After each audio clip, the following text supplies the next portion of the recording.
बोलो।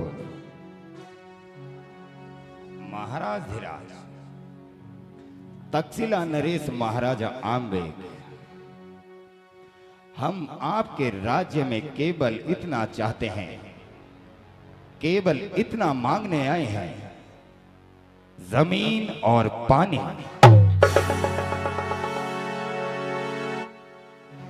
जमीन और पानी? मैं कुछ समझा नहीं। राजाओं के राजा, शहंशाहों के शहंशाह और उनकी आज्ञा से, महान सम्राट सिकंदर की आज्ञा से मैं केवल इतना कहना चाहता हूं कि इस बार आक्रमण की नजर तुम्हारे भारतवर्ष पर है। या तो महाराजा सिकंदर की अधीनता स्वीकार कर लो, नहीं तो युद्ध के लिए खड़े हो जाओ।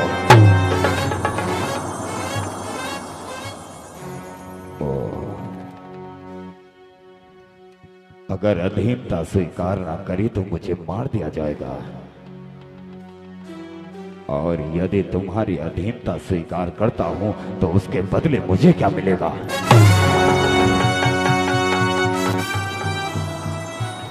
बहुत अच्छी बात कही तुमने महाराजा आम्बेक। सम्राट सिकंदर से संधि करने का उत्तर यह है कि तुम्हारी हर इच्छा, हर मनोकामना को पूर्ण किया जाएगा।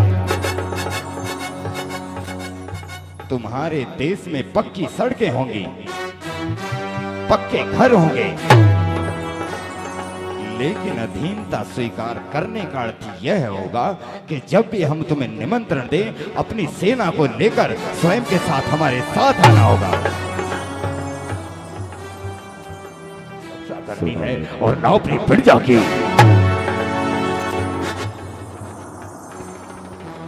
यदि यूनान का वह योद्धा सिकंदर मेरे कदमों में झेलम नदी के उस राजा पोरू का मस्तक रखे तो अधीनता स्वीकार है। केवल इतनी सी बात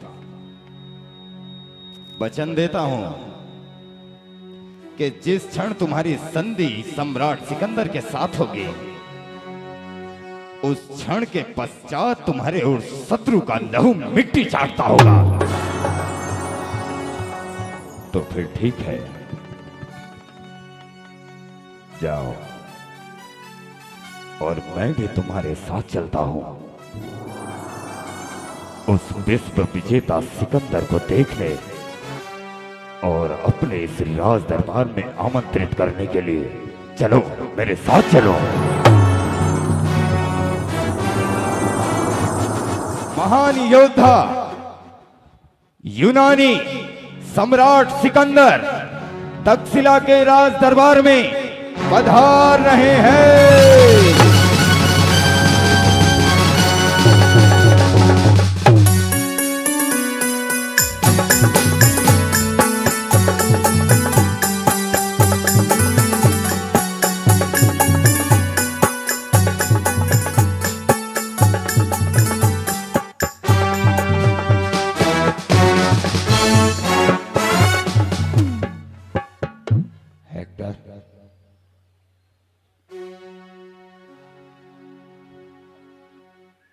महाराजा आम्बेक से कहो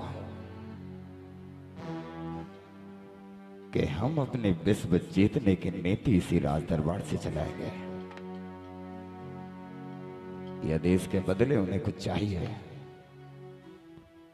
तो हमसे निसंकोच होकर ले सकते हैं। क्यों महाराजा आम्बेक,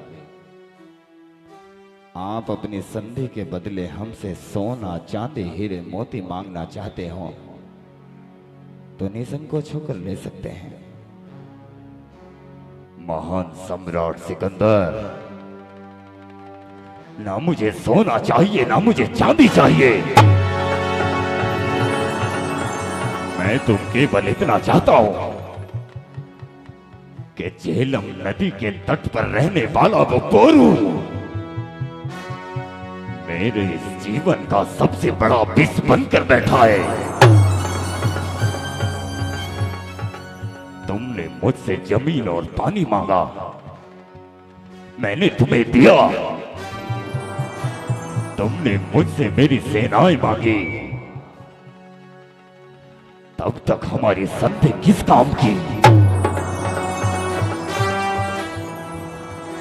अच्छा, तो महाराजा अंबिक इसलिए चिंतित हैं कि उनका शत्रु हमारी संधि होने के पश्चात भी जीवित क्यों है। हेक्टर, इसी के इसी छड़ जाओ और जो भी हमारे राजा अधीनस्थ हैं, उनकी सभी सेना को कहो कि झेलम नदी के तट पर रहने वाले पोरू पर आक्रमण किया जाए। और सुनिए महाराजा, सिकंदर कभी झूठ नहीं बोलता। कल सुबह सूर्य की पहली किरण के साथ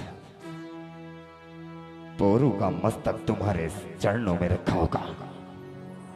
हेक्टर, युद्ध की तैयारी कीजिए, चलो।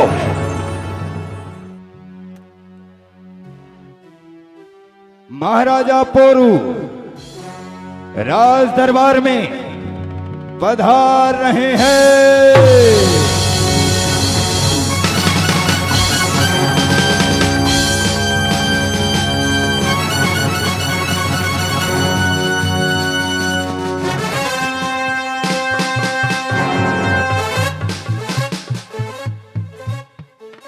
महाराज की जय हो। महाराज धीराज, आपसे मिलने के लिए यूनान देश से एक दूत आया। और पानी, एक अदना सा तोहफा, जिसे पाकर हमारे महान सम्राट सिकंदर तुम्हारी प्रजा और तुम्हारे मंत्रियों की जान बख्श सकते हैं।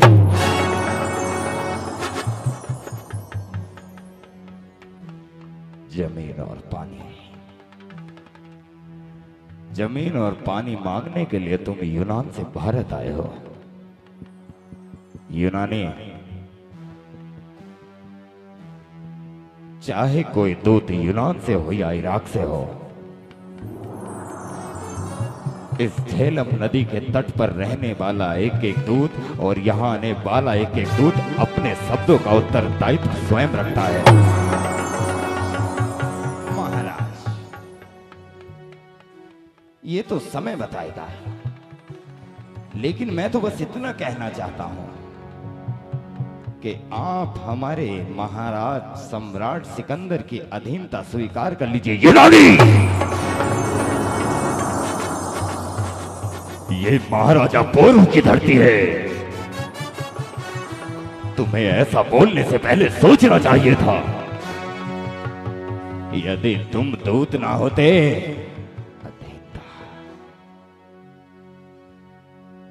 यदि अधीनता स्वीकार करने के लिए मैं ना कहूं तो शायद आप हमें जानते नहीं हो। सम्राट सिकंदर की कमान में इतनी सेनाएं हैं कि किसी भी नदी को पीकर सुखा सकती है। हमारी फौजें तीरों से सूर्य को ढक सकती हैं।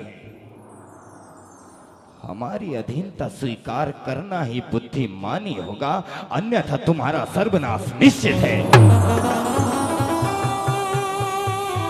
अंबिक, गोवर्धन, मकरध्वज इत्यादि सभी राजाओं ने उनके चरणों में अपना मस्तक झुका दिया है। यूनानी, उन हारे हुए राजाओं का नाम मेरे राज दरबार में लेकर तुमने अच्छा नहीं किया। कह दो अपने उस यूनानी सम्राट से कि महाराजा पोरू झुक नहीं सकता, कट सकता है। तो फिर ठीक है, आप मरने के लिए तैयार हो जाइए, लेकिन करोड़ों के मुकाबले तुम मुट्ठी भर लो। कब तक सामना करोगे महाराज पोरू?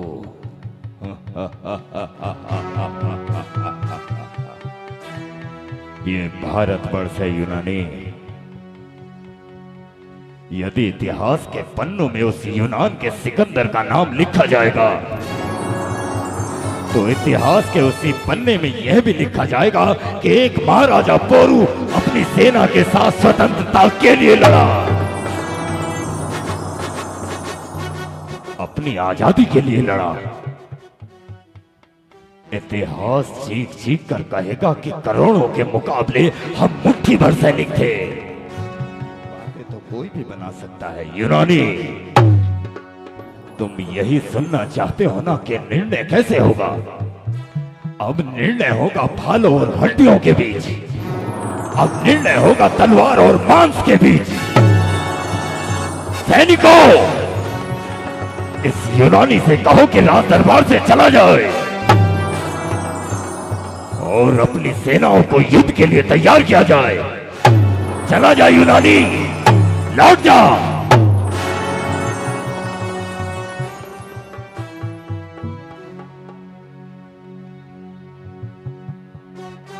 अधीनता, यदि मैंने उस यूनानी की अधीनता स्वीकार की तो भारतवर्ष के लोग भूखेंगे मुझ पर।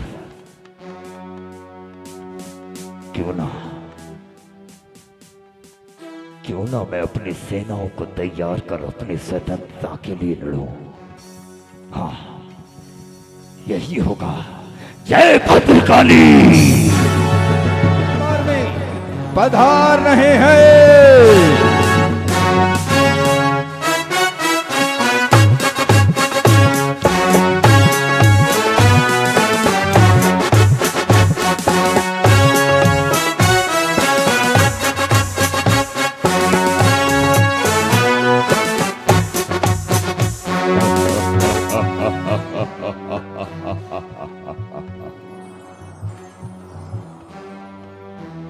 महाराजा अम्बेक, अब तो तुम्हारा शत्रु हमने बंदी भी बना लिया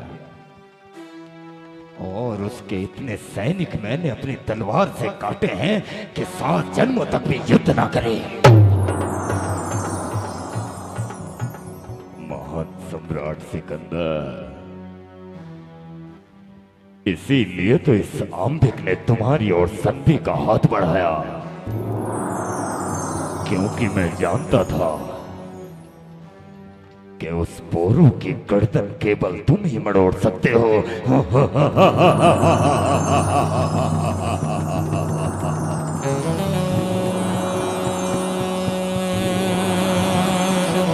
आंबेक, तुम्हारा शत्रु तुम्हारे कारागृह में बंदी बनकर खड़ा हुआ है। अब तुम बोलो, क्या सजा दी जाए? मैं केवल अपने इन हाथों से उसका गला दबाना चाहता हूं, अपने इन हाथों से उसके छाती को तोड़ना चाहता हूं, उस पोरू की छाती चीर कर उसका रक्त पीना चाहता हूं।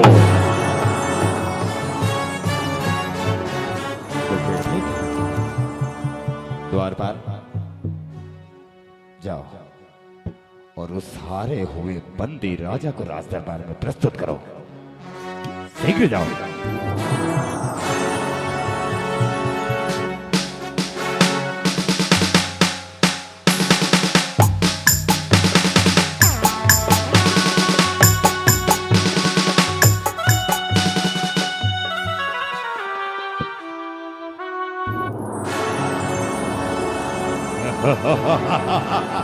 जीवा तो स्वतंत्र है, अपने शत्रु के लिए कुछ शुभकामनाएं नहीं दोगे? देशद्रोही है तू, अपने देश को बेचने वाला कुलद्रोही है तू। एक यूनान से आए हुए इस युवक का तूने साथ देकर अपने देश की क्षति की है। अच्छा होता राजा अम्बेक, अच्छा होता कि इस समय मेरे हाथ खुले हुए होते और ये तलवार से तेरी छाती चीर दी होती। लेकिन क्या करेंगे, आज इस पोरू के हाथ बंधे जाए।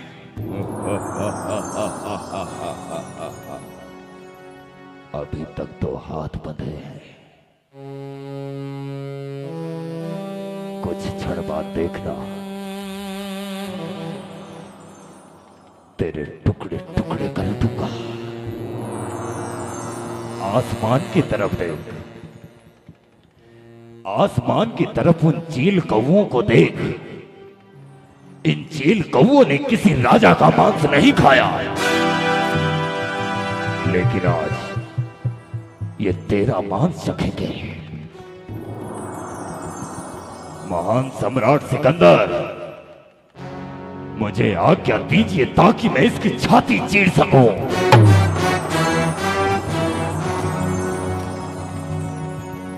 रुक जाइए, हमारा ये नियम है कि हम भी मरने वाले की अंतिम इच्छा पूछते हैं। महाराजा पोरो, बोलो तुम्हारे साथ कैसा व्यवहार किया जाए? सिकंदर,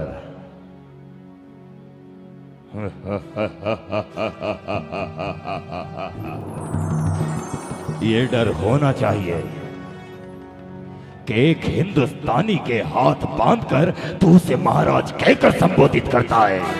ये डर होना चाहिए। और मुझे ये डर अच्छा लगा। एक योद्धा दूसरे योद्धा के साथ क्या व्यवहार करता है, एक राजा को दूसरे राजा के साथ क्या करना चाहिए, क्या इतनी भी राजनीति नहीं आती? मन तो करता है कि तुम्हारे दोनों हाथ खोलकर तुमसे तांडव कराऊं, लेकिन हम क्या कर सकते हैं, तुम गुलाम जो ठहरे। सिकंदर, हिंदुस्तानी की जब तक सांस चलती है वह गुलामी नहीं करता। यदि तू यूनान से आया हुआ सच्चा योद्धा है तो खोल मेरे इन हाथों को, और अभी के अभी निर्णय हो जाएगा कि कौन योद्धा है।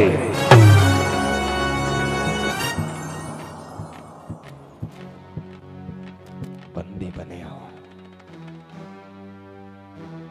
लेकिन तब भी स्वाभिमान की अकड़ टूटती नहीं। हेक्टर, महाराजा पोरू ने जो शब्द कहे उन शब्दों को एक सोने की शिला पर लिखवाओ और हमारे खजाने में रख दो। हमें महाराजा पोरू की वीरता अत्यंत पसंद है। महाराजा पोरू, ये सिकंदर तुमसे मित्रता का हाथ बढ़ाता है।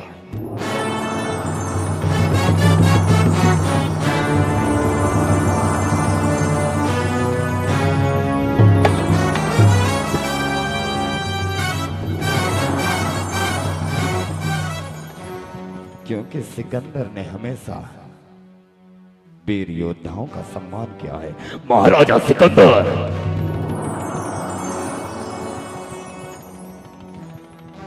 ये क्या, वो अब शत्रु नहीं, हमारे मित्र हैं। कहो,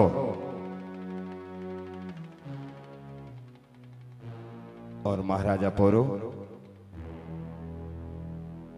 ये हमारी मित्रता का संदेह रहेगा, और ये एक संदेश भी रहेगा कि इस क्षण के बाद महाराजा पोरो, मैं तुम्हें पोरस कहकर बुलाऊंगा। कहो, महाराजा पोरस की जय, महाराजा पोरस की जय। महाराजा अंबिक, महाराजा पोरस की जयकारा तुमने क्यों नहीं लगाया? ये शत्रु है हमारा। हम मर सकते हैं, मिट सकते हैं, लेकिन इसका जयकार नहीं करेंगे। मैं अंतिम बात कहता हूं, बोलो महाराजा पोरस की जय। नहीं, महाराजा पोरस की जय बोलो। महाराजा पोरस की जय बोलो। एक्शन,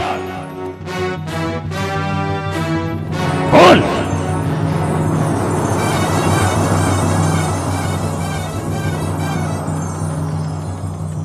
जो हमारा मित्र है, बोल महाराजा पोरस की जय। महाराजा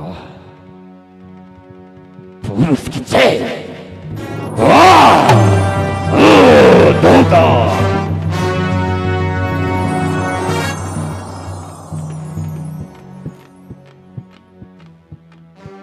महाराजा पोरस, अब हम ये तो ज्ञात कर चुके हैं कि तुम्हारे जैसे योद्धाओं से जीतना निश्चित नहीं है। इसलिए हमने निर्णय किया है, हमारी सेनाएं भी थकी हैं, हम यूनान वापस लौटना चाहते हैं। हम इस सोने की चिड़िया को नहीं लूट पाएंगे। सम्राट सिकंदर, कोई भी राजा अपने देश को लुटता हुआ नहीं देख सकता। अच्छी बात है, लेकिन सम्राट पोरस, जिस समय हम अपनी सेनाओं को लेकर तुम्हारी झेलम नदी की ओर जा रहे थे, हमने कुछ नग्न व्यक्तियों को देखा।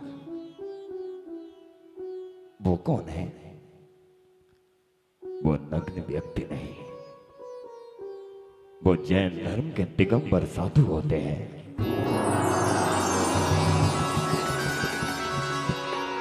और सिकंदर, क्या पता कि उन जैन साधुओं के दर्शन कर ही तुम्हारा यह मार्ग हो कि तुम अपने हानि से पहले अपने यूनान लौट जाना चाहते हो। अच्छी बात है, तो हम उनसे मिलना चाहेंगे। हम भी तो देखें, जिनके तन पर वस्त्र नहीं, भवन नहीं, धन नहीं, वो किस प्रकार अपना जीवन व्यतीत करते हैं। अच्छी बात है हेक्टर, इसी के इसी क्षण जाओ और महाराजा पोरुस ने जिन साधुओं की हमसे चर्चा की है, उन साधुओं से कहो कि उन्होंने यूनानी सम्राट सिकंदर ने बुलाया है। इसी समय निकल जाओ। महाराजा पोरुस, आइए, आज हम आपके साथ भोजन करेंगे। आइए।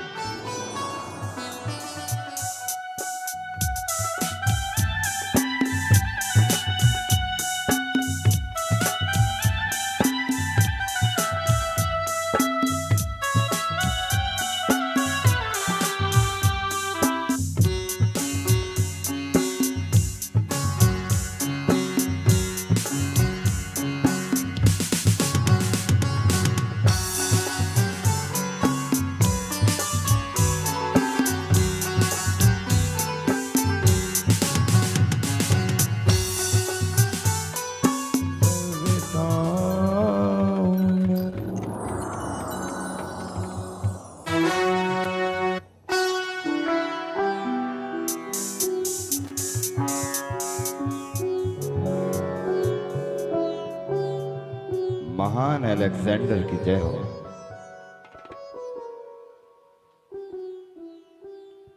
हे नग्न रहने वाले पुरुष,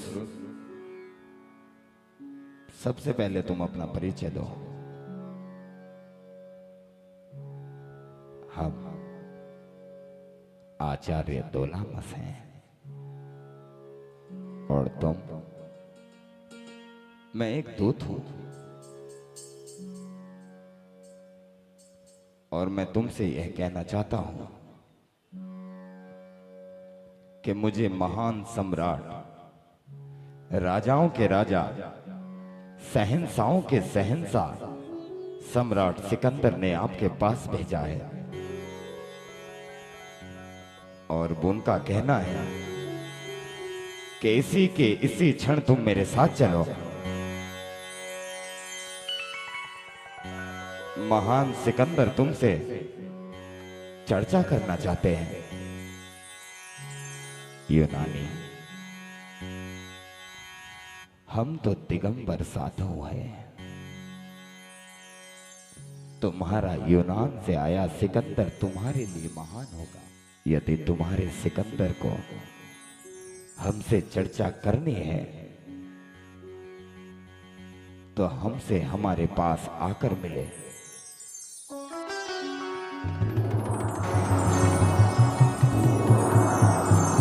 जैन साधु, महान सम्राट सिकंदर की आज्ञा उल्लंघन करने का अर्थ जानते हो? तुम्हें मृत्यु दंड भी मिल सकता है। मृत्यु का भय किसे दिखा रहा है? जन्म मरण में जो सामान भाव रखते हैं वही साधु होते हैं। आत्मा अमर है और इस शरीर से हम प्यार नहीं करते।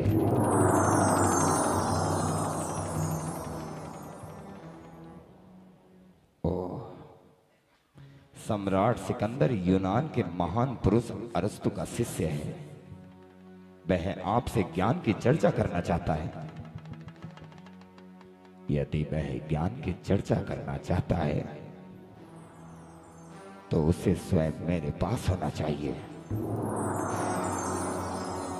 जैन साधु, तो मैं तुम्हारी इन धार्मिक बातों से क्या समझूं? ये समझूं कि महान सिकंदर की आज्ञा का तुमने उल्लंघन किया है। महान सिकंदर ने मेरे हाथ बांध कर रखे हैं, नहीं तो मैं तुम्हें यहां से उठाकर